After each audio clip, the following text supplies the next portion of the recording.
Females that calve earlier in the season net more profit for their owners.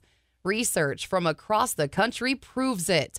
Animal scientist Eric Mosel says over their lifetime, early calving heifers will earn around $1,100 above salvage value. Those who calve later in the season cut that number in half. And so those later calvers tend to drag down the profitability of the entire herd. And so that's probably one of the real focal points of the research, is that it's interesting that you see more longevity and productivity out of those early calving heifers, but it really does make a difference on the bottom line. What a producer does with this information depends on his setup. Some set a strict calving season cutoff.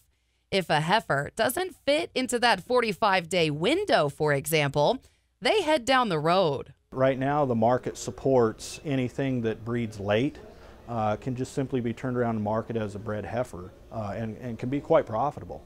More incentive to keep early calving females? They produce better carcass cattle. There's been a fair amount of research that has shown that carcass quality is really tied to longevity. It's really tied to early calving females, and so I think that's something that we'll probably see a lot more of in the future, is a little more research and a little more implementation of selecting for these early females, if nothing else, for the carcass quality.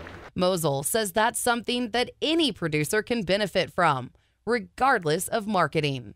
You know, right now, the big profitability in the feeding deal is grades. And if they don't meet grade, they're really not worth feeding right now. And so having that carcass quality bred in is really important, whether you feed them out for yourself or if it's simply by reputation. I'm Cindy Campbell.